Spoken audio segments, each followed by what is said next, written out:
You just wait to see what comes in the next 2 weeks. The next 2 weeks meaning what? We're going to blow the hell out of these people. We're going to turn parts of Iran, those who are enemies, into fish food and then get out. That's too vague for you? Totally vague. Okay, because that's from Obama about Libya. Well, American private sector is very responsive, and there's going to be more active drilling in America right now in response to prices going up. And good morning. It's 8:07 on News Talk 1079. Welcome. It's another work week underway, a Monday. Hope you had a wonderful weekend and a safe weekend, a restful weekend, and want to welcome you to the program today. We have operations continuing in Iran, and as you heard, these are some clips from the Sunday shows. We're going to decimate, hopefully isolated, hopefully surgical, the Iranian corrupt, radical leadership. We're seeing Mojtaba Khamenei, that's the son of Ali Khamenei, and apparently he's the new Ayatollah, and probably not for long. And the Ayatollah 10-year lifespan is rapidly shortening as America is obviously dedicated now to giving the Iranian people the best opportunity that they can have for freedom. Now, it's not without controversy. I had an interesting discussion yesterday, actually, from someone who was asking me about how I felt about Iran. And the first thing that I would lead with is I completely understand the people who are against it, why they're against it. And we have this idea, for whatever reason, and it is in the Constitution, that only Congress has the authority to declare war. But I was reading some analysis on this a few days ago, last week sometime, where that doesn't mean the president cannot act. It's just that the only way for our nation to be officially at war is that the people's representatives give the okay that we are at war. And there are interpretations that you can make war, and I'm using that term not formally, but just in general, make warfare, if you are the president of the United States, if you are protecting America's interests.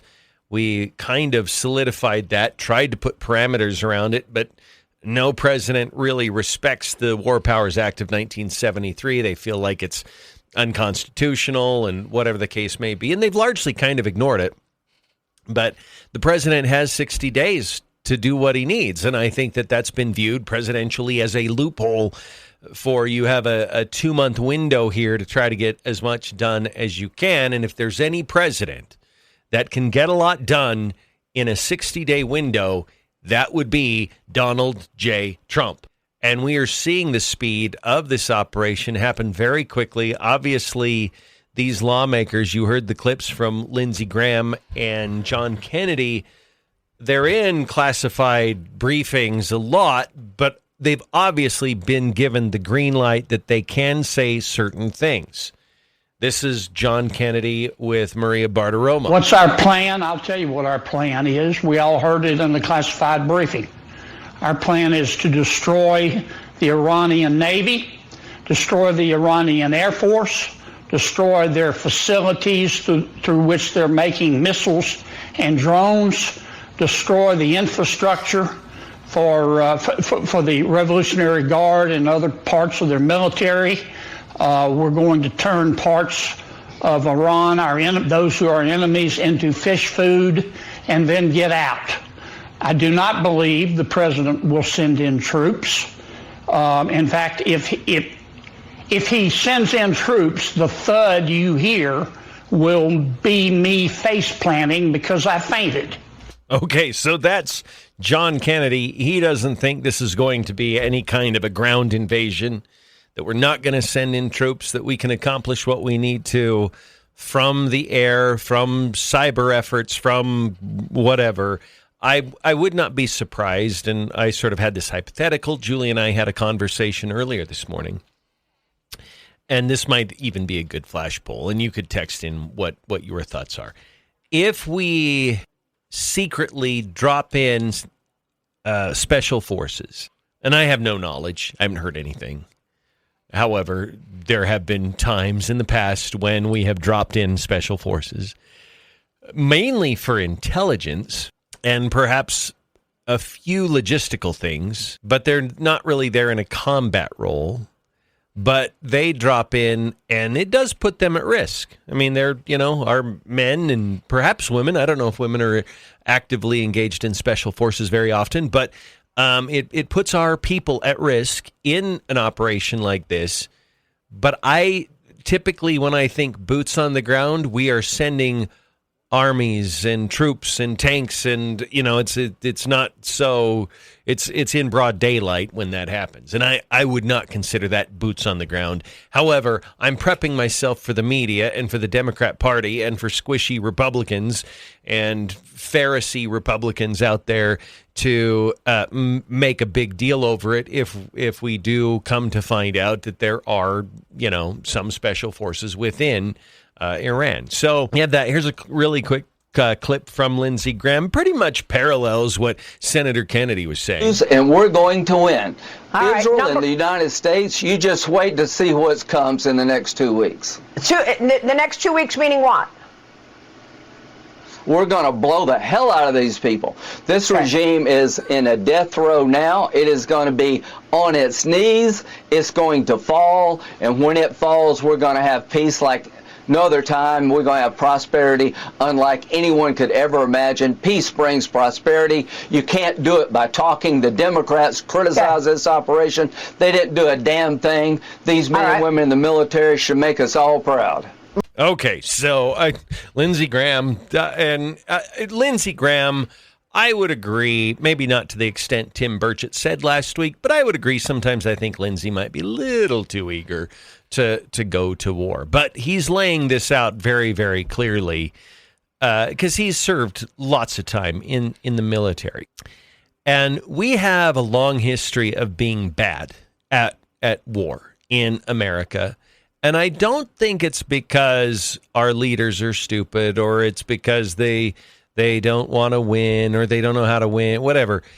I think that our long history of making mistakes when it comes to war is that we are not all in. And that might be because we're compromised by the military-industrial complex. You've got these multi-billion-dollar global corporations that they make massive amounts of money when wars last a long time. So one way to make a war last a long time is to just half bleep it. Like if you go in and you just, your efforts 60% and it's designed that way, then you're going to make that war last a lot longer. And I believe over time you're going to get more of your people killed doing it that way. The way Trump is doing it is no. Once you give that green light, you're all in. And you can do it quickly. You can do it in a short amount of time. Once you are committed, you have a good plan, and you put whatever firepower you have to put and be surgical and be smart and be strategic. But look at how efficient the capture of Maduro was. And look at how quickly things are happening in Iran right now. We are preconditioned to thinking once a conflict starts sort of this spectacularly, then we're going to be in it for months from now. I will eat crow if in 3 months or 6 months we're still trying to oust the remnants of the Iranian regime. I don't think that's what this is. I think Trump wants to do it probably in a month. And I think that we should have this conversation again in a month and see where we are. Trump is saying we're ahead of schedule of what we thought, and I think it's Trump's negotiation style to under-promise but over-deliver. He'll say 4 or 5 weeks. In reality, it might just be 3.5 weeks. So we'll see. As for whether or not we're justified or whether or not we have rationalization, I want you to, for a moment, ignore precedent, because I think we have this history of tolerating Iran's threats. And we have this approach where we're very, very patient, and Hamas, Hezbollah, Houthis, whatever terrorist organization you want to name that is funded by Iran, and there's a number of them. And we've had Americans killed by these proxy groups that are really front organizations for Iran. They try to maintain sort of this facade of we are a legitimate government and nation. So they do the dirty work through groups like Hamas. And I believe that Trump's done with that. He's saying, look, you're harming our interests, you're threatening our interests, you're killing our people, and you're threatening our people all the time. And in my mind, if you look at that, and patience is not a precedent. It's just not. Just because you've had milquetoast presidents previously that put up with this garbage, that doesn't mean every president from here forward must. And Trump's done with that. So I look at it and I think, okay, well, I do think that you can make the case that Trump has justification for this operation, even though that's not been the traditional MO of previous presidents. So I think we're conflating what's been done in the past with rationale for justification for what's happening right now. So that being said, we had Tim Walz visit Idaho over the weekend, and very tongue-in-cheek, I asked Representative Jordan Redmond earlier this morning, I said, how are the Republicans ever going to recover from this? The Democrats brought in Tim Walz over the weekend, and what are we going to do now? Like what? How do we maneuver around this? Okay. I can't even keep up with it for too long. This is Lauren Nekachia. She appeared on KIVI TV after or maybe during, but around the Tim Walz event. Let's listen. We're so excited to have Governor Tim Walz and Senator Alyssa Slotkin here. They are both Democrats who have won over Republican-leaning voters. They both in recent months have been standing up for the Constitution, standing up for civil rights, standing up against lawlessness, and that's a message that's going to resonate with Democrats, but also anyone in our state who is watching what's happening at the federal level and is concerned about the economy crushing tariffs. We see you and we know how important it is to win everywhere. Oh, okay, so I've got it. We actually have Lauren Nekachia scheduled to join us on Thursday. We had to reschedule her. She wasn't feeling well last week, so she's on the schedule. So I'm going to step lightly here because I don't. But I would take issue. Does anyone? She said that Tim Walz wins over Republican-leaning voters. I'd like to know where that might have been a previous version of Tim Walz. Perhaps that was Tim Walz, the congressman. Maybe it was Tim Walz in his first gubernatorial election in Minnesota. But based on last year's presidential race, or the previous year, excuse me, that was year before last. Wow, time flies. Does anybody think that the current Tim Walz that we have today is winning over Republican voters in any kind of meaningful or measurable degree? I just heard a collective hell no from everyone in East Idaho, because everyone in East Idaho listens to the Neil Larson show. But I don't know if she's upgraded her Tim Walz firmware or not. I think they're kind of trying to rely on maybe back when nobody knew who Tim Walz was version of Tim Walz, unless you lived in Minnesota. That guy's a radical leftist. I mean, he checks all the far left progressive boxes. Furthermore, he's mired in this Somali fraud scandal in Minnesota, and his stock has tanked. Like this was, this is, you know what this is like? If you could personify, the only one I can think of, and I apologize, sometimes my brain gets locked in previous eras. If you could have personified Enron into a person and bring in Enron to headline your event, and you could say, Governor Enron is a guy who represents the energy sector well, and he's no, that was before Enron. I mean, that was the before version of Enron. This is the current. Now, I don't even think Enron exists anymore. I think they collapsed and went under. I think that Tim Walz could even be under big trouble in Minnesota politically. I'm not sure Tim Walz could win re-election in Minnesota. So I don't know what they were thinking. In fact, we interviewed Representative Ruxy from Pocatello, and of course, we have a good relationship with him, and we laugh, and we joke, and we poke and prod, because we're on different sides, but he's a super likable guy.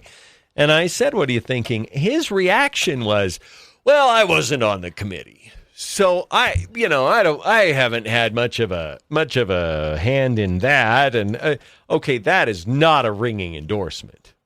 Can I just say, I know the Democrats right now, they are bragging about all the candidates that they have snookered into running and being on the ballot. They're holding true to it. They think they're going to win big in November because they have lots of candidates on the ballot. I do think they have candidates on the ballot. They just don't have D's behind their names. We'll break. It's 8:25. Tell me, what is queering the map? So I think we were trying to make the maps more gay. Literally? How do you make a map more gay? Continent of Africa is going to be the largest continent in the world in terms of population by the year 2050. The largest in the entire world. Do not bring your politics out of respect to Reverend Jesse Jackson to these homegoing services. All right. It's 8:30 on News Talk 107.9. Neil Larson along with Julie Mason. So, Julie, I haven't even looked up. I don't even care, but I am a little bit curious. What does making a map more gay mean? What does that even mean? I don't even know. Like, she was serious about this. This was dead serious. You would think this was parody. This was a completely serious hearing. It brought me back to the racist roads. Yeah. Remember when that was a subject under Pete Buttigieg, racist roads? Yeah. So maps have been too heterosexual? Okay, so I have the context for it. Okay. Making a map more gay refers to efforts to highlight, document, or represent LGBTQ plus experiences and spaces on maps, often described as queering the map. The phrase gained attention during a 2026 House Foreign Affairs Committee hearing when Undersecretary of State for Public Diplomacy Sarah B. Rogers explained that a Biden-era program aimed to make the maps more gay in countries like Czechia and Slovakia. This initiative was part of a broader DEI effort funded by the U.S. State Department, which sought to promote LGBTQ plus visibility and inclusivity through mapping projects and related cultural programs. Rogers described the effort as queering the maps, using the term queer as a verb to indicate the process of making maps reflect LGBTQ plus identities and experiences. I'm still struggling with this. A map just tells you where roads are and where mountains are and where. Now, Google's great because you can pin things that are of interest to you. I don't care if you want to make your own map more gay or more restaurant-y or more churchy or everybody. We have the technology now. You can make your own map more of anything you want it to be. And I don't. Just tell me where the roads are, how to get to places, and what the obstacles are. So what are they hoping? That if we buy a road atlas, you know how they identify state highways and then interstates, and then there's campsites, and then there's national forests, and all of that should also include a museum honoring some gay singer? Yeah, something like that, yes. That's what they're wanting? Okay, stop trying, because here's the deal.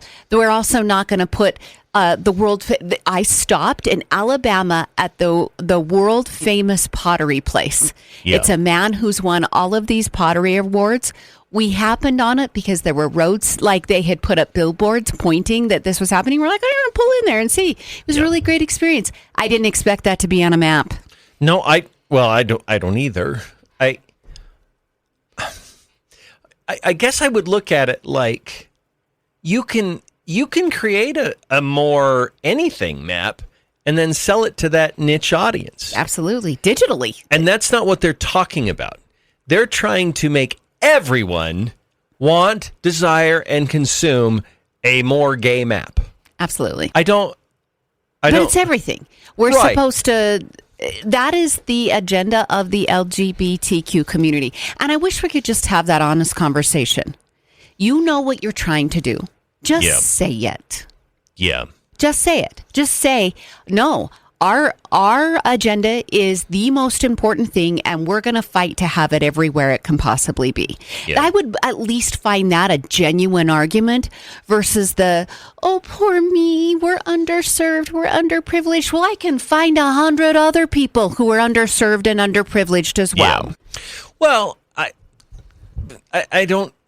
First of all, it would be ludicrous to make a map more straight. Like, I don't even know what that would mean or what it looks like. So I would look at it and say, okay, my faith is important to me as it is to you. And we could say, we'll make the map more Mormon, okay? Which would tell you how to get to more places 10 minutes late. And bring funeral potatoes along with you. Right, exactly. Like you could do that if you wanted to. Funeral potatoes accepted at this location. Right. Which roads are better for Suburbans and minivans? Which roads are closed on Sunday? Yes, right, exactly. Yes. Well, the Pancarry Bridge for one.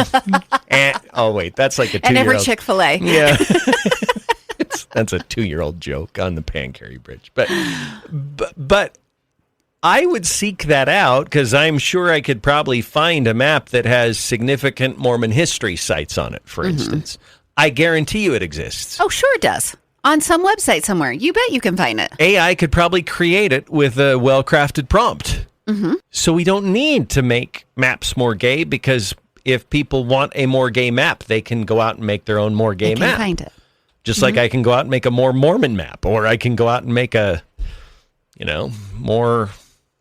So now whatever. I'm back to the real agenda is complying. It is. It is forcing other people into a mind frame that you think they should be in. And so, okay. Now I get it. Now I understand. Yeah. It's still ludicrous. Oh, it is. Still sounds like parody. Yeah. Yeah, it really does. So...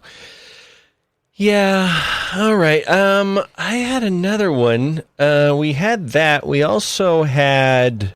what was the other thing I was going to bring up? I had another really good local issue. A local story? Yeah.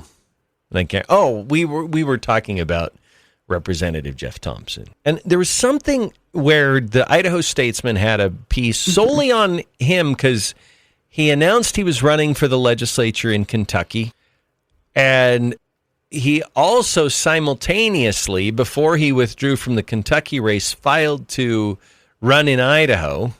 So he's running in 2 states. There was a stretch of time where he was filed to run for the legislature in both states, Kentucky and Idaho. And then he withdrew from the Kentucky race and then later withdrew from the Idaho race and said, I just want to take care of my wife. His wife is ailing. She has a health condition that he wants to help take care of her for. Anyway, for more context here, somebody had inquired about his eligibility to run because he's spending time in both states. He goes to Kentucky and lives for a while. He comes to Idaho and lives for a while. So, and by the way, we misspoke. He has run against Barb Ehart in the past. Apparently, he's in Marco Ericsson's district now and was filing to run against Marco. So, but no longer. No. Which is really confusing. For me, especially the part about how you were filed in both states simultaneously. Yeah. I mean, it would make sense if you were filed in Kentucky and then you went, oh, I don't meet up to the eligibility requirements within this state to run in this, I don't know if they call them districts in Kentucky, but to run in that area in Kentucky. So I'm going to withdraw there. I am spending a majority of my time in Idaho. I'll run in Idaho. Yeah. At least that wouldn't be confusing. Right. But simultaneously running in both states is a little that's odd. Just odd. You would want a clean break, right? So there's that. But I thought there was something oddly familiar about this story when I read it, and I realized this is every couple trying to decide where to eat on a Friday night. Right? We'll be back after a quick break. Hey, it's Brad from Now 105.1 and QP99. I'm in the studio here. I love our studios, by the way. Ranger Rick back there. There's Neil and Julie doing their thing. Hey, when you want to advertise on the radio, what do? You call the radio station, right? But what do you do when you want to advertise on Facebook and Instagram and Hulu and Disney Plus and Peacock and the other TV streaming services? You can kind of click around on them and make guesses or read books or take courses online on how to do that advertising. Or you could call us at the radio station. At Sandhill Media, we take care of your local radio and digital marketing. So reach out to us at sandhillmediagroup.com and we'll make sure that your message gets heard and seen wherever your customers are. I'm going to put in reservations at this restaurant and also at this restaurant, and then we're going to have an argument in the car. Right, exactly. We're not going to move from the four-way stop until we decide which one we're going to. Right, that's true. We don't care about the honking people behind us. So. And then we end up canceling both and going through the Cafe Rio drive-thru. That's what we'll do. So true. All right, it's 8:38 on News Talk 107.9. We'll be back after this.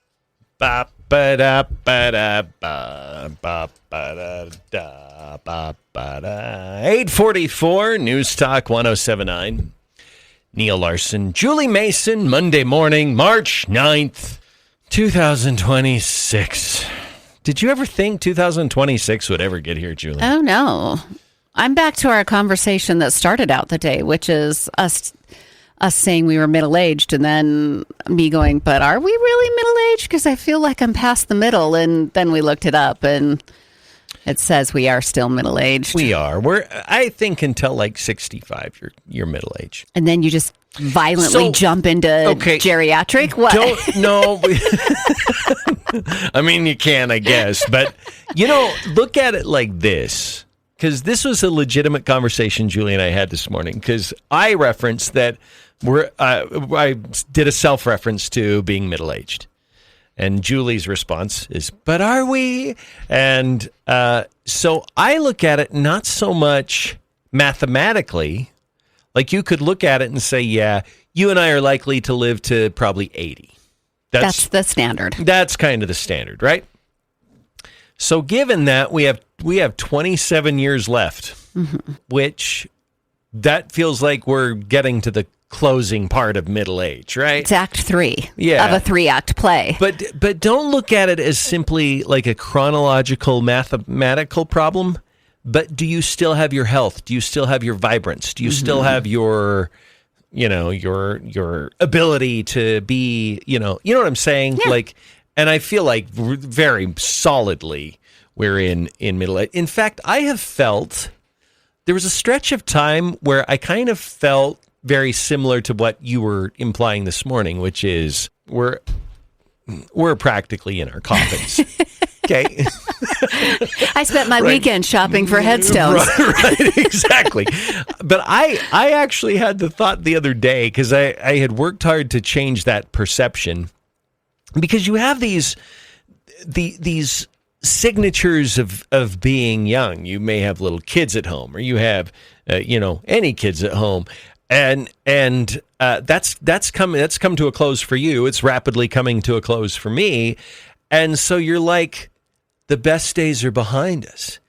But what I'm finding is I feel like my creativity, my mental acuity has never been better overall. Like I feel like I am running on all cylinders. And that's not me bragging. That's me being grateful that, you kind of feel like, it's winding down in you're the prime of your life. I don't think that's true. In fact, I read something the other day that most people it's after 50 when they accomplish the biggest things in their life. And so that's changed my thinking on that quite a bit.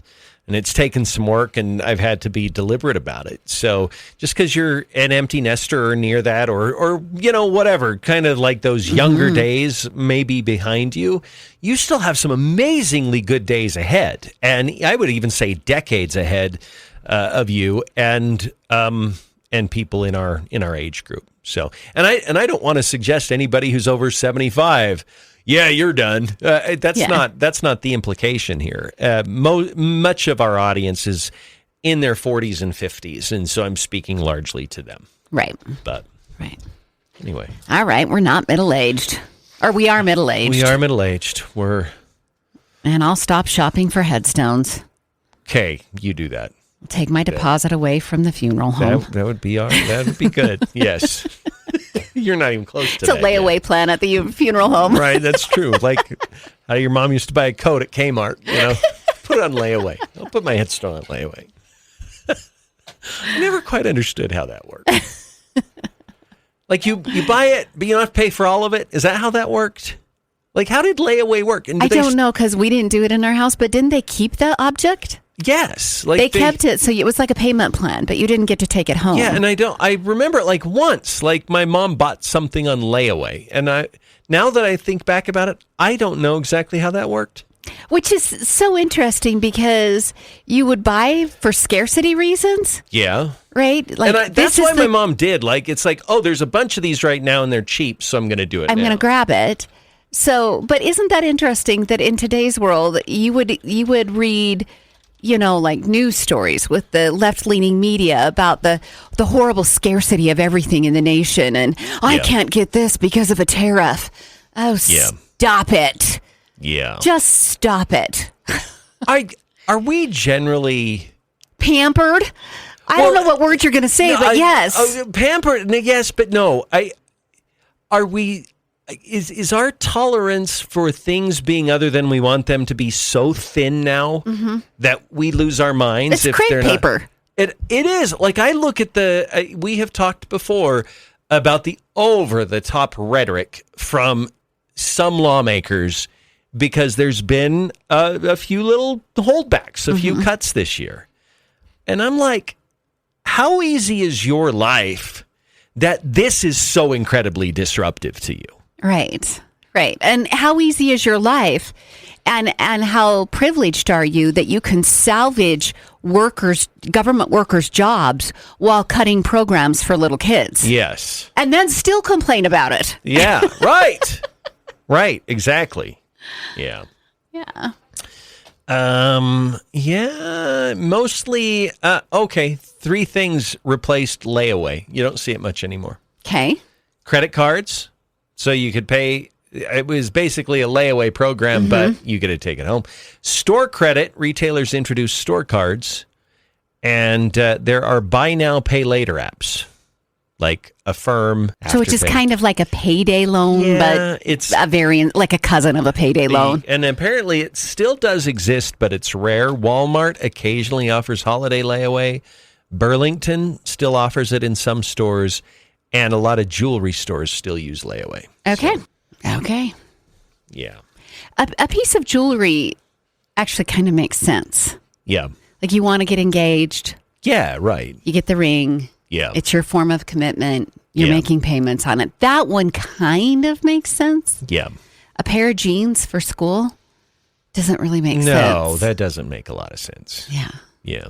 So, yeah, okay. There we go. All right, it's 8:51 on News Talk 107.9. And let's see. We have lots of people commenting on walls. I want to ask the same completely sarcastic question that I asked Jordan Redmond to our audience. How will the Republican Party ever recover from Tim Walz headlining the Democrats' gala over the weekend? Okay, as I was gathering news headlines for Neil last night, I sent him a message that said, there isn't anything on Tim Walz. They did not brag about this man coming. the amount of money that had to be spent to bring him, and then you couldn't even turn it into campaign literature. Yeah. Like talking points at the water cooler the next morning. Nothing. None of it. What was your ROI? I don't know what happened here. And that's the question I wanted to ask Lauren Nekachia. What was your ROI? Well, you saw a very small number of Democrats that were fangirling the fact that Tim Walz is coming, but I don't know why. And then when he came, you didn't see it. He is one of the least popular political figures in America. Forget party. He's just one of the least popular political figures in America today. Yeah. Great idea. A losing candidate. He lost the vice presidents. Yeah. Did a horrible job during that campaign, is embroiled in fraud. Nobody wants to touch him at all. Yeah. He's got some weird, quirky behaviors. Yeah. And that was your investment for the Democrat Party. Which I may have just pantomimed while you were talking, but yeah. It was great. Real close. Was it all right? Yeah, it was good. And Good impersonation. The two hands waving to the crowd. If we were playing charades and you did that, I would get it. Yes, right. That's what I was hoping for. Mm-hmm. And then just the disingenuous hands on the heart, like, oh, I'm so grateful for all you cheering sycophants out there. And if you were standing, you could have kicked in the air. That's true. Yeah, I could have done that too. Yeah. It's great. I really think it would have been funny. I have Dorothy Moons now. I really need to be more proactive and tell Dorothy Moon they should issue a press release for Republicans to take up a collection to also bring Jasmine Crockett to Idaho for the Democrats. Do it. Just do it. She also just lost a candidacy. That's true. She lost. She's embroiled in some issues. Sure, let's do it. Yeah, I think we should. So, I would have donated a few bucks toward that just to see it. Well, they would have had to keep it hidden, just like they did Tim Walz. That is true. You're right, though, because normally, like if Obama had come, I think the media would have been all over that. Well, we have an example. Think of what they did with Bernie Sanders and AOC. Mm-hmm. This guy was the vice presidential candidate. Yeah, for sure. So you're the same level of big name as Bernie and AOC. I hate giving out good advice to my enemies because I fear they'll take it. I don't think they'd take this advice. If you actually wanted to revitalize the Democrat Party in Idaho, you would bring in Joe Manchin or Fetterman. Mm-hmm. That's who you would bring in. You would have paid for. Because there's a lot of center-left people in Idaho that are, they kind of vote either way, depending on the election, depending on the issue. But their heart is really kind of center-left, but not far left. Mm-hmm. Not crazy, nut job, wacko, buffoon left, like where Tim Walz is. But they do want, which is oddly enough where I was putting John Fetterman until he has legitimately proved himself otherwise in the last year. He's just so darn logical, which we're not getting from the Democrat Party. No, it's not. But I don't know. My mind could think up all sorts of conspiracy theories about this, but we'll take a break. It's 8:56 now on News Talk 107.9. Julie, I feel like you could even put together like a marathon where, like every 100 yards you have a blue light special, and people who don't normally run marathons would run the entire route. They might. All right, we got a break. News is next. We'll be back during the 9 o'clock hour on News Talk 107.9. All right, it's 9:07 now on News Talk 107.9. So we had Jeff Thompson scheduled, and then we had him scheduled for 2 appearances. Then we canceled one of them, and then we canceled both of them. So no, we didn't. What? No, we didn't. Okay. Welcome back. It's Neil Larson and Julie Mason. Julie always gets nervous when I make jokes like that. But I'm like, stop it. It's good to have everyone. Hey, look, people like it. Like we give the people what they want, Julie. All right. Welcome back. 208-542-1079 if you'd like to join us on the program this morning. And we have Iran. Lots of people want to talk about Iran. And what do we call it? You call it, what are you calling it? Conflict. The conflict is what I'm saying. I'm calling it the operation. Okay. But it's war. Yeah, I don't. For some of our irrational listeners, it's war. That's true. Yeah, it is. So whatever it is, we are. That continues, and I think it's going to continue for a little while more. Something like 3,000 targets have been hit. Mm-hmm. I believe. I think I saw that headline. So yeah, that's a big deal. I think part of the issue over the weekend that the mainstream media wanted to make hay of is that an oil refinery was hit. Yeah. And it almost made it feel like the clouds were raining black rain. Okay. Because all of the byproduct, the fume, went up into the air. A lot of the media said this was a chemical hazard that you would put the Iranian people under. And I don't know if it is or isn't, but your ability to only talk about the negatives and not the positives of getting rid of an evil regime is getting tiresome. It's getting very, very tiresome. And in fact, they asked President Trump, he was, I think, on Air Force One, and they asked him about a desalination plant getting bombed, which basically a plant like that takes water from the sea and it makes it drinkable and usable. So here's how he responded. Iran today accused the U.S. of hitting a desalination plant in Iran, and they said that might open the door to other strikes on infrastructure, non-military. Allow us to also open the door to other strikes against them. Look, you respond to that allegation that the U.S. hit the desalination. They are among the most evil people ever on earth. They cut babies' heads off. They chop women in half. What they did, take a look at October 7th. Take a look at what they've done over the last 47 years. So I know nothing about a desalination plant other than to say if they're complaining about a desalination plant, we complain about the fact that they shouldn't be chopping babies' heads off, okay? Okay. Yeah, I mean, he says it very, very bluntly. Mm-hmm. And I saw some people online saying, is that even true that they chop babies' heads off? And I'm like, have you not been paying attention to what happens in Iran to gays getting thrown off the tops of buildings? Mm-hmm. And I mean, that absolutely does. They've killed 30,000 people in a short span because they're of an uprising. So the media also plays this game, which they're like, this is not the Iranian people. No, clearly it's not the Iranian people. They're the ones that are being murdered by this evil regime that Trump is trying to get rid of. Yeah. So don't point it out like somebody said something they shouldn't. He's referencing Iran, the country, as the evil regime, not the people. They're under attack by the regime, too. Yeah. Well, I would also I don't think we probably deliberately bombed a desalination plant. If we did, it's probably because the Iranian regime was using it as a staging area for something else. They were probably utilizing it for some military reason, and they are the ones that put that plant under risk. But it's not American policy for us to wipe out infrastructure that is helping average, ordinary Iranians. I mean, that's not the goal here. But it's also not going to stop American forces from taking out the Iranian regime. So they play lots of sick games. They do. And I think the big thing I said earlier today, we're in day 10. Mm-hmm. I love how people act like we've been there for months and months and months already. Right.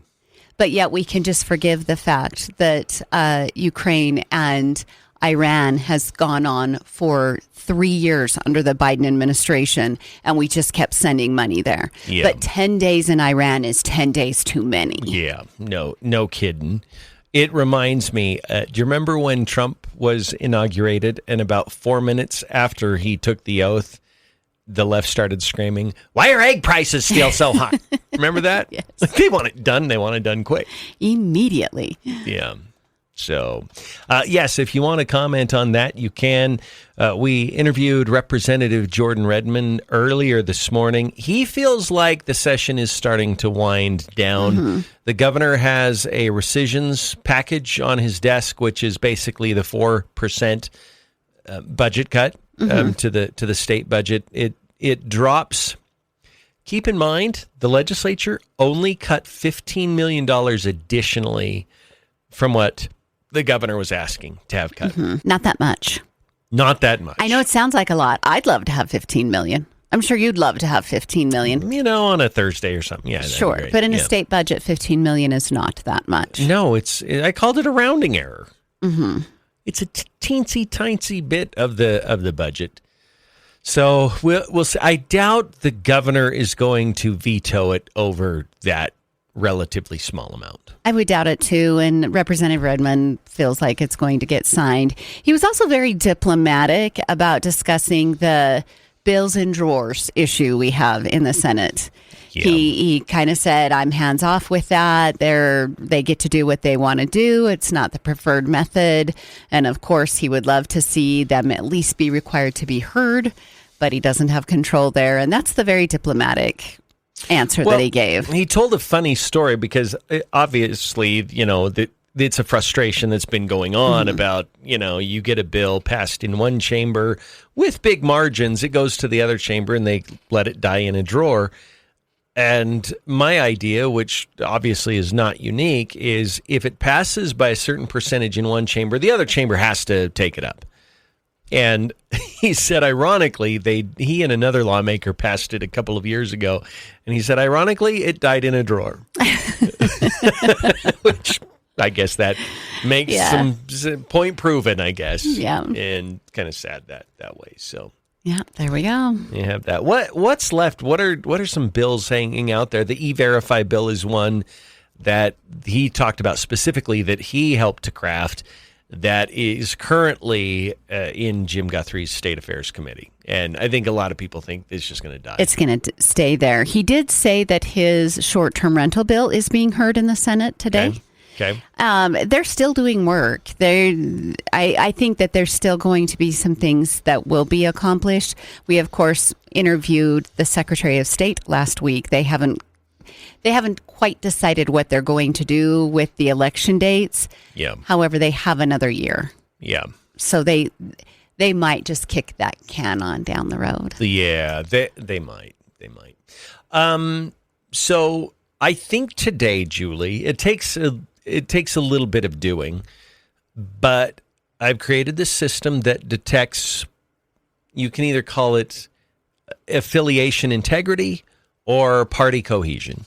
Pick your term here. But I'm going to run those numbers again today with the updated votes that we've seen, and we'll get the list on party affiliation or party cohesion, excuse me. And we'll see where the lawmakers line up. I don't think it's gotten any better for some of these lawmakers that are high on the list, meaning they vote with Democrats a lot. So that reminds me about something that I sent you over the weekend. We apparently have some PACs paying for some digital advertising that is being sent out via text. And some people were receiving texts over the weekend. Specifically, I saw screenshots of texts that look identical, other than the name in the picture, of Senator Jim Guthrie and Representative Stephanie Mickelson. Yeah. Both of them touting the fact that they are, let me use the exact words. Senator Jim Guthrie is a strong, and strong is in all capitals. Senator Jim Guthrie is a strong supporter of removing dangerous illegal alien criminals and stopping, again, in all capitals, the flow of fentanyl across our southern border. Then it gives like a link that you can go to, a picture of him that says securing our southern border, and then underneath it, conservative leadership. Yeah. Okay, it's his drawer that the bill is dying in. Yeah. So here's the semantic game they're playing. They put a qualifier there, dangerous illegals. But if people just read that and they don't, number one, don't know the issue, or they're just skimming it, They're thinking, oh, he's taking a strong stance, a pro-Trump stance on illegals. No, that's not it at all. It's a way to mask the fact that they're working very, very hard to protect nonviolent illegals and to keep them here so they can keep working. I want to give people some reminders. Senator Jim Guthrie was the one that attempted, I think, 2 years. I don't think he's attempted it this year. And I don't believe he attempted it last year either, but 2 previous years, he attempted to make it possible in Idaho for illegal immigrants to have driver's license. He's a serial attempter at that, actually. Yeah. In fact, he tried that probably 10 years ago. I remember it being an issue. So, I don't love the messaging. Senator Jim Guthrie is a strong supporter of removing dangerous illegal alien criminals and stopping the flow, like securing the border. But they can have driver's licenses. Yeah. I don't get that. And we can let E-Verify die in my drawer. I don't get that. And the exact same message went out, identical, for Stephanie Mickelson. The only difference was the picture and the first line, that instead of saying Senator Jim Guthrie, it said Representative Stephanie Mickelson. Is there a paid for buy on this? Let me look real close. I don't see, and because it's a screenshot, we can't click that bit link. So we'll have to try to go to the bit link. It's IACI. Is that what it is? I got one for Senator Lent. Okay. And it's IACI that they really want the illegal workforce to stay here. So, okay, there you go. Yeah. So again, I don't appreciate the dishonesty in the advertising here. Yep. Representative Stephanie Mickelson is a strong supporter of removing dangerous illegal alien criminals, except for the one that she was employing at her own farm. Right. Yeah. There was that. This is very frustrating. The half-truths need to stop. Yeah. Because these people are going to vote again. You know what? This is why the bill's in a drawer. Yep, exactly. But then they're going to tout that they're actually strong on it. Yeah, they are. They're trying to reframe the narrative here. And I will tell you, it's clever. Sure. It's not honest, but it's clever. What they're doing here to try to make you think that these lawmakers are strong on immigration, when actually they are the ones that are bending over backwards to keep illegals here in Idaho. Mm-hmm. The nonviolent ones, yeah, they're going to say deport the violent ones, deport the drug dealers, whatever. Mm-hmm. But they know they've got to reframe this entire thing, or some of these lawmakers are going to be in some trouble politically in the next couple months. Yeah, it's not going to look good for them. Okay, my issue is, do I think the E-Verify settles everything? No, but they're not even bringing forward different legislation. You don't like E-Verify, but you're not trying to even solve the problem. Well, here's the thing, and Representative Mickelson talked about this, how, well, it's not foolproof. It makes mistakes. Sometimes you get false positives. Sometimes you get false negatives with E-Verify, so you can't trust it. I guarantee you, even if you had a 100% foolproof system, she wouldn't vote for it. Yeah, well, try to bring forward a 100%. Figure out how to solve the slight variances. But that's not what she wants. No. In what she's saying, it's implying that's what she wants. That's not what she wants. Mm-hmm. She doesn't want any of it. Mm-hmm. In fact, in other comments, she has said, we absolutely have to do this for the dairy industry. They have to be able to continue to employ the 70% of their workforce that doesn't comply with E-Verify. Yeah. Yeah, it is. Crazy stuff. Yeah. Crazy stuff. The warning here. This will not be the last of what we will see in dishonest advertising for candidates. Yeah. Over the next, 2 months before the primary. We're going to see way more of this. We're going to see so much more. You have to be a savvy consumer of these political ads. Yeah. Talk about them with your friends. Dissect them. Pay attention to the words that they're using. Don't just look at something glossy and go, oh, yeah, they're good, and vote for them. Yeah. Be a smart consumer. So, yeah, Julie, okay, I have a question for you to tease. This is a movie trailer, Julie, for the next segment. If you only run part of a marathon, should you get an award? Well, absolutely not. Ask every marathoner. Right. Okay, we're going to talk about that coming up. But their feet hurt, Julie. I'm sure they do, darn it. At mile 18. We'll be back 9:22. Hello, Facebook friends. How are you today? Okay, we got a slew of people screenshotting they got the same ad for Rick Cheatham, you got it for Dave Lent, Wait a Julie minute. Van Orden. Aren't the people wanting E-Verify also wanting to stop illegal immigrants? Yes. So why didn't they send out texts for them too? Yeah, because they're buying their votes. Absolutely they are. This is okay, we gotta blow that up. That's crazy. Who is this? Oh, and for David Cannon. We got a text showing David Cannon. So Van Orden, Cannon, Lent, Mickelson, Guthrie, and there was one more, Cheatham. At least that many. Wow. Oh, and somebody says they got one for Aaron Bingham. Okay. Well, guess what? This tells you everything about what these lawmakers are beholden to. Yep. Okay, Yeah, can you hear it? Yeah, it's Fox. Weird. Why? Hold on. What? Okay, don't talk for a second. Hold on. I don't know where that's coming from. That one's not on. Number 4's not on somewhere. Number 4's sitting right there. Yeah. But we would hear it when we took out our earphones.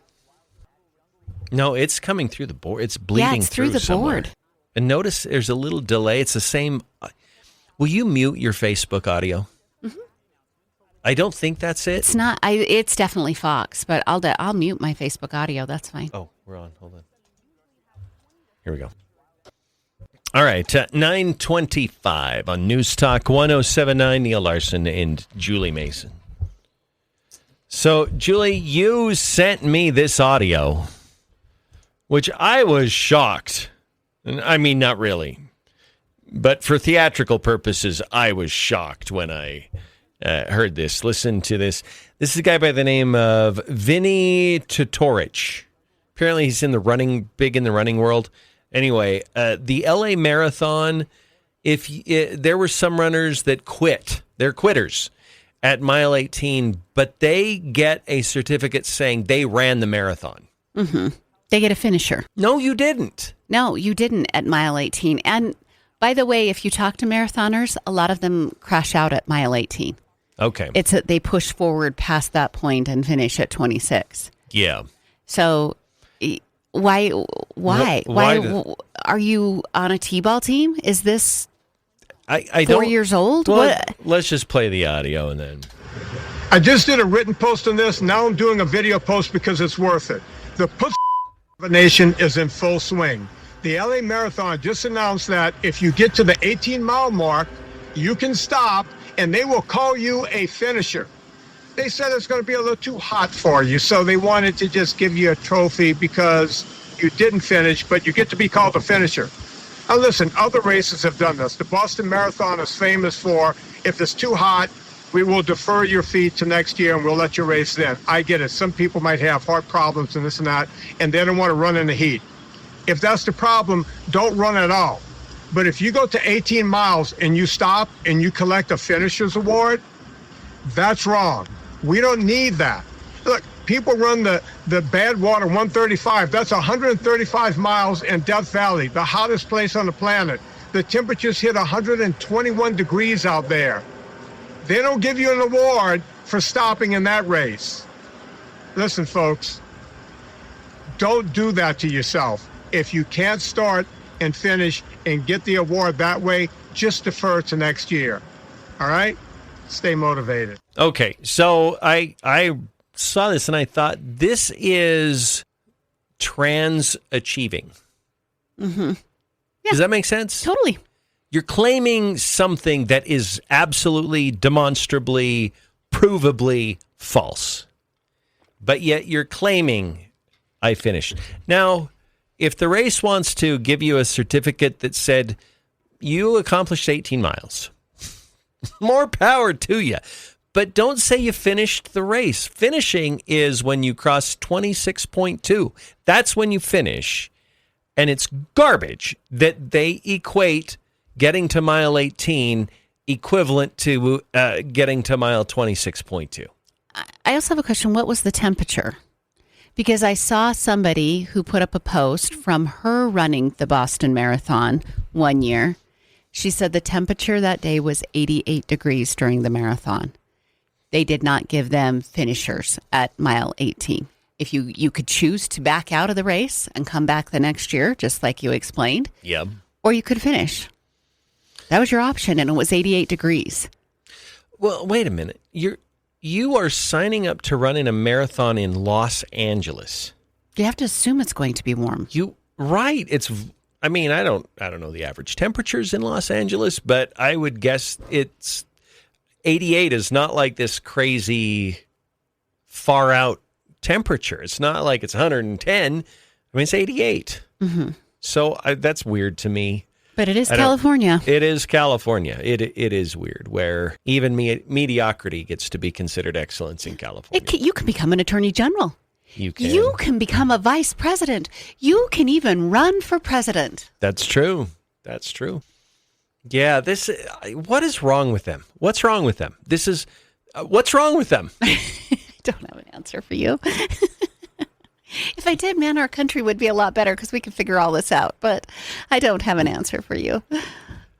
I mean, this is like giving a high school diploma to someone who drops out 4 months early. They're doing that, by the way. Why am I not surprised about that? You don't even have to pass math in Oregon anymore.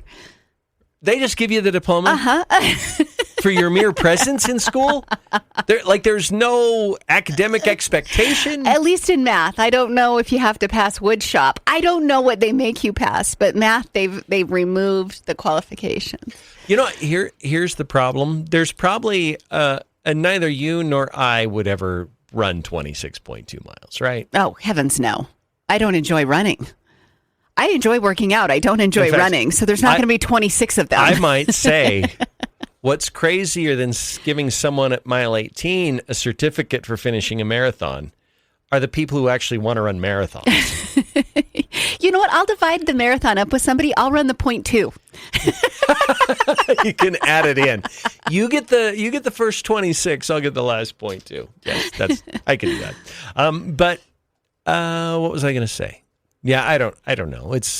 They live in a different reality than most of the rest of the world. Absolutely.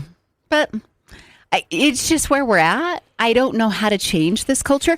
I do believe it's shifting back. I do believe we're seeing a lot of these very extreme behaviors, and the pendulum is swinging back.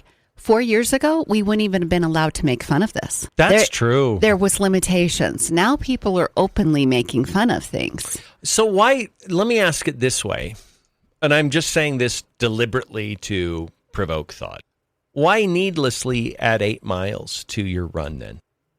Well, if all you care about is running the 18, run the 18 and finish there. Claim your prize. Yeah. Just you won. You didn't win, but claim your I ran a marathon prize. Mm-hmm. Do you know there was such juxtaposition in that marathon? We had this story about people who could bow out at mile 18 and get a finisher medal. We also had that who actually won the marathon. It was such a heartwarming story. It's a substitute teacher out of Michigan who busted it through the last couple of miles and caught up to the guy and won by 1 step. Yeah. 1 step in front of the guy who had led the race. Yeah, the video's all over the place. Here we are celebrating that amazing grit. Yeah. That hard work, that I'm going to dig deep and bring it out in the last 2 miles. And at the same time, in the same race, we're giving finisher medals to people who didn't finish. Right. Do they even hear themselves? They only went 9/13 of the race. See, I got a math medal when I was... Good job. You like that? I mean, I could say 1826, but you have to reduce the denominator and numerator down to the, whatever. Julie's like, you're such a geek. You really are. 208-542-1079. You know what? Let's just do not phone, but text. Okay. I'd love to see what our... you know what? If there's an alternate viewpoint on this, I will listen and do everything I can to not mock and ridicule those who disagree with us. I got a great one. Even before you solicited. Okay. Or solicited. Yeah. Our words have been weird. Like I was putting a drawer in a bill earlier. You were peach and pit and peach. I don't know. Pete. I was saying Pete instead of Pete and pitch. Okay, Yeah. I'm going to read this one. It says, I have 5 credits left to get my bachelor's degree in April. Can I quit now and still get it? Maybe in California you can. Maybe in California you went to the wrong college, I guess, because you could have been an early finisher that didn't have to complete everything. Yeah. No, that's a good question. So, and someone else said participation trophies used to be for the little kids. Now it's for the big babies too. Mm-hmm. You know what? I'll put it out there. Should someone get a finisher, I'm emphasizing that word deliberately, a finisher medal? Is it a medal they give? Well, I don't know if it's a certificate or a medal, but you're typically recognized. You get something that you get to hang. Like it's just like a. Should you get finisher recognition if you only make it to mile 18 of a 26-mile race? Yes or no? Text it in. Okay. Let's go to the phones. 208-542-1079. Hi, caller. How are you? Hi, Neil. Hi, Julie. Hi. Hey. I'll answer this one, guys. I used to run 5Ks. I used to run 10Ks, and it was a lot of work for my ability levels to do so. But I earned my 10K races, and I earned my 5K races. And I have a goddaughter who put herself out there to do a full marathon, not a half marathon, but a full marathon. And you devote your life to the running gods when you do that. Your diet is now not just a diet. Your everyday routine is not just an everyday routine. And she put herself to the point where her muscles were on the point of failing in order to be able to perform a full marathon. And she went out and she finished a marathon and she earned it.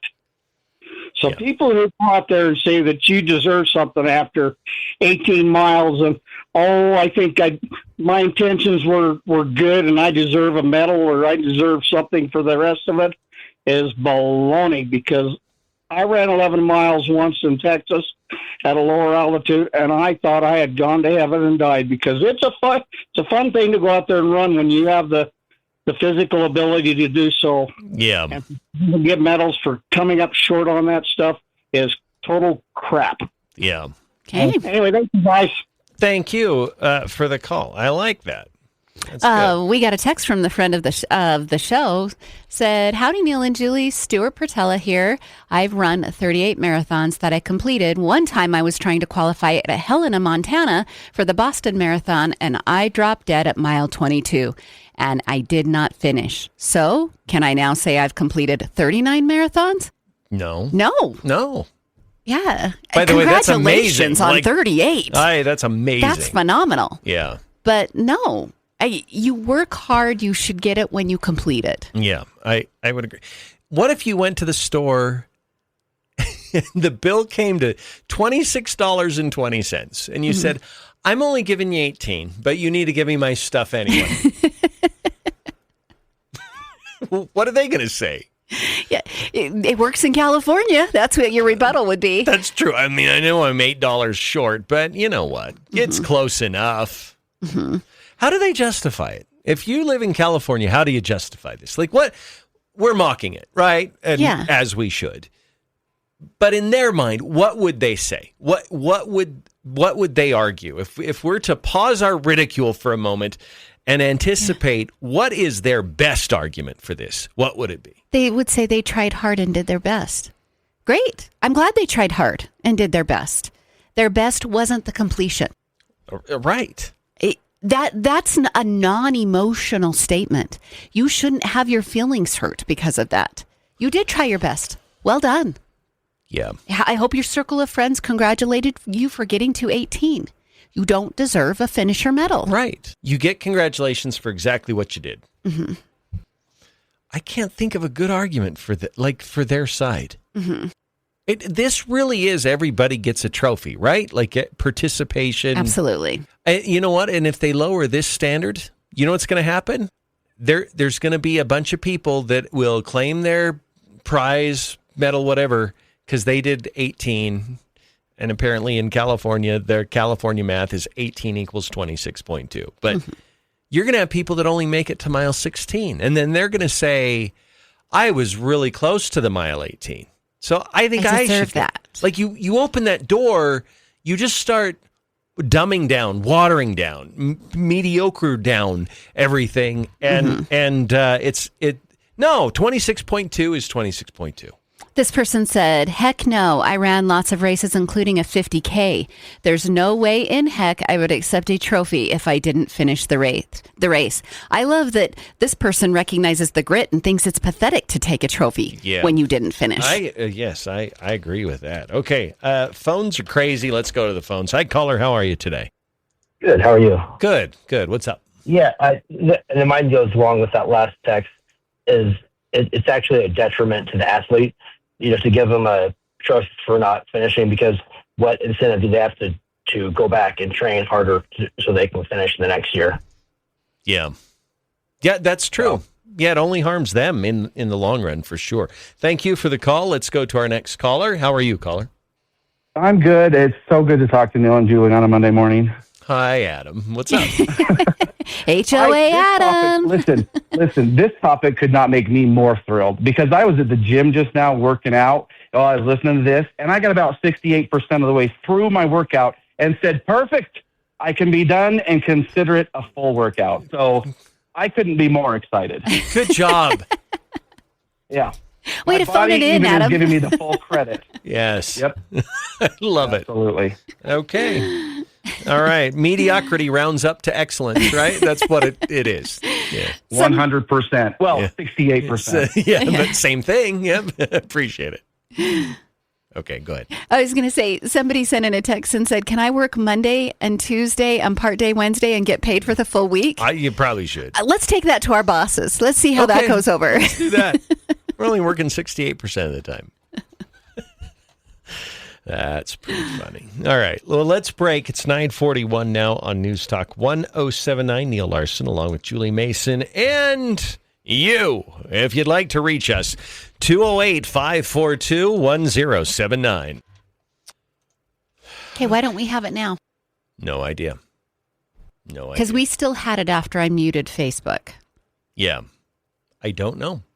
Weird. I don't know. Good point, Robert. Robert said there's already a medal for somebody who runs 18 miles. It's called a half marathon. I know. Take your half. Yeah. Be proud that you went further than half, and move on. Mm-hmm. What is the definition of a marathon? A long-distance running race, strictly one of 26 miles, 385 yards, which is 26.2 miles. 26.2.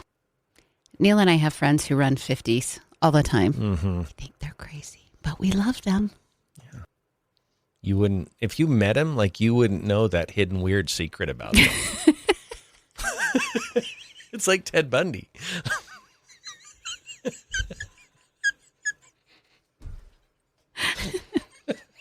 Okay, that's funny.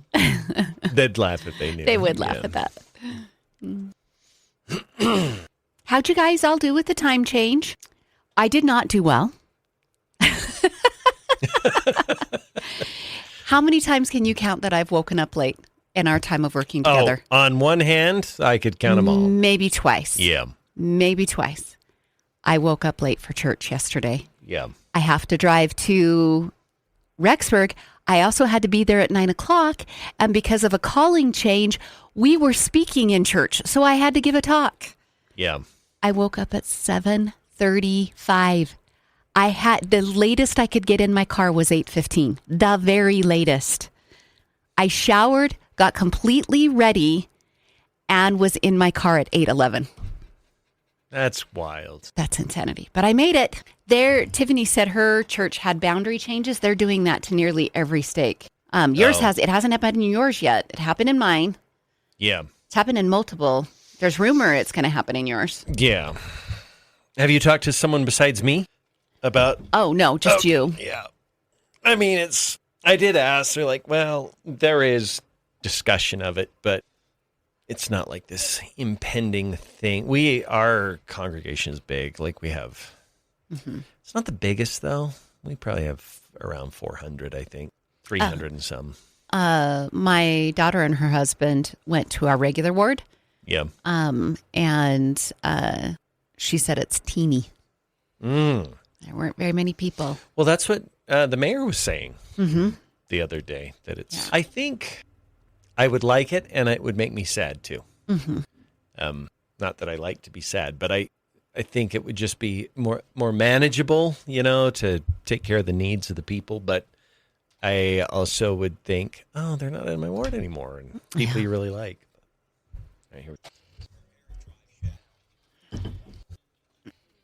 Continent of Africa is going to be the largest continent in the world in terms of population by the year 2050, the largest in the entire world. Do not bring your politics out of respect to Reverend Jesse Jackson to these homegoing services. All right, 9:47 on News Talk 107.9. Yeah, I was missing Joe Biden's slurry, rambling, incoherent speech, so we needed a little clip of that. He spoke. Lucky you, he delivered. I know, he spoke at the Jesse Jackson Memorial and went off on some weird tangent about how big the continent of Africa is going to be by 2050, and I'm like, they will use anything at all at their disposal to pander to the black community. That was the takeaway. It didn't really make sense as far as a flow in his words, but you're speaking to an audience full of black people. Yeah. And so that could be the only common reason why he would even go that direction. Remember when he said, if you didn't vote for me, you ain't black? Yeah. So here's the comment in full context. Here we go. By the way, the continent of Africa is going to be the largest continent in the world in terms of population by the year 2050, the largest in the entire world. Watch, man. Watch. Watch, man. Watch. Like he always has to tell you, I know what I'm talking about. Okay. Listen to me. So I have a question. And don't take this the wrong way, but so what? I mean, what does that have to do? Get it. What does that have to do with the black community in America? Like a lot of my ancestors are Swedish. I've got lots of probably 4th and 5th and 6th cousins over in Sweden. I don't give a crap what the population of Sweden is. It doesn't even matter. It doesn't reflect on me. It doesn't impact me. It doesn't have anything to do with me at all. Well, and on a follow-up question to that, what does that have to do with remembering Jesse Jackson? Well, that's true too. Why? Yeah. Why even have this? It feels like he went off script a little bit. A little bit here. He did have a script, and in the script was included a whole bunch of hatred towards Donald Trump. So he did take this political, but in his brain, he thinks that makes the people in the audience happy. Oh, he's relating to us. Yeah. That's the way I interpret it. Yeah, I think so too. And I think there's probably grace afforded him just given his situation. So I don't think there's going to be a big outrage over this. But I think if somebody more coherent and cogent had tried to make this point, it would have been viewed as condescending and pandering. So there was another moment that Biden had that he went off on Trump. There's bad times like now. We're in a tough spot, folks. We got an administration that doesn't share any of the values that we have. And I don't think I'm exaggerating a little bit. So, did you hear sort of the ramped up applause? Like, why are you making this political point right now? This is a funeral. Yeah. And so Jesse Jackson's son, who's a Democrat, he kind of went off on these Democrats that are utilizing his dad's memorial service to make political points. Do not bring your politics out of respect to Reverend Jesse Jackson and the life that he lived to these homegoing services. Right. Come respectful and come to say thank you. But these homegoing services are welcome to all.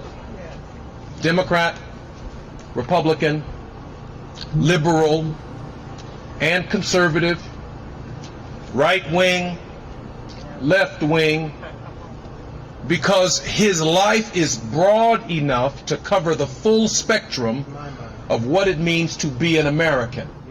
Yeah, so he called out these people that are politicizing it.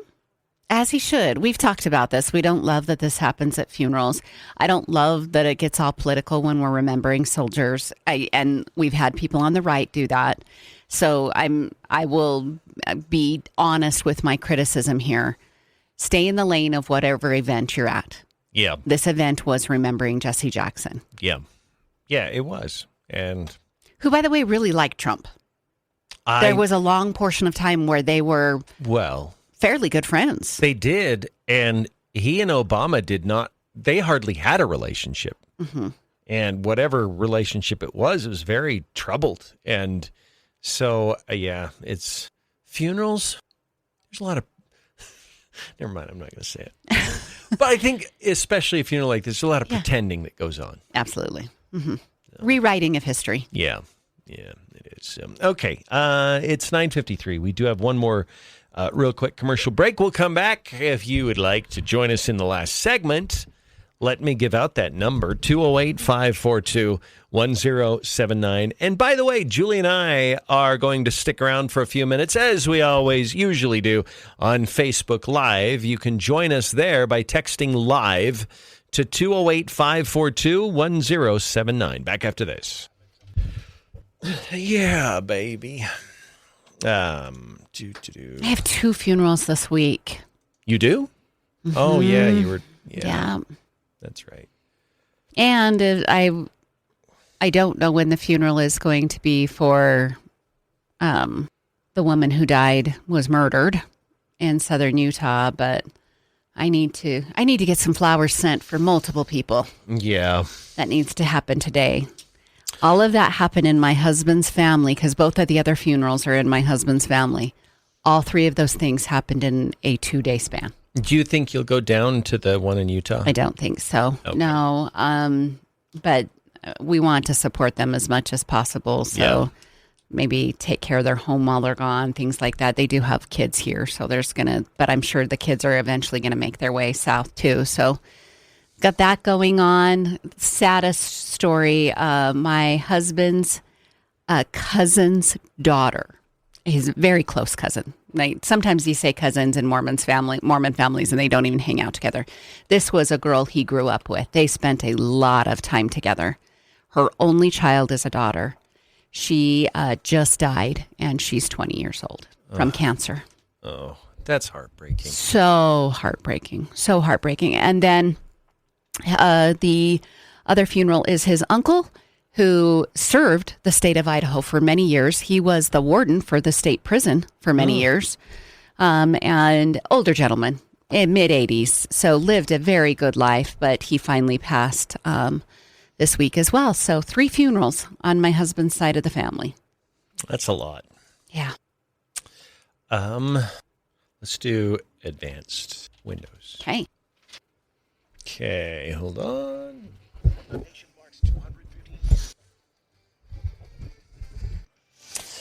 9:56 now. News Talk 1079. Take a look at your windows. Are they leaking air? Maybe they're discolored or warping, or you see condensation indicating they may be breached. Well, our friends Scott, Todd, and their crew at Advanced Window Products can help you remedy that. They're the top-rated replacement window company in Idaho because they build the windows, they install the windows, and then they guarantee their windows for life. Yeah, and we love Todd and Scott. They've done a great job of representing the company because it's easy to represent this company. It's been around for 40 years. tons of 5-star reviews. They follow you from the beginning of the process till the end of the process. It's not just great windows, it's great customer service. It's a great deal because you're probably going to get money off when you call them to schedule the evaluation of your windows. All around, good experience. When you buy 10 windows or more, as a for instance, they almost always will give you $2,500 off. Sometimes it's more than that. But find out by giving them a call today, 208-852-8685. That's 208-852-8685. You can also go to advancedwindows.com. Yes, they have financing.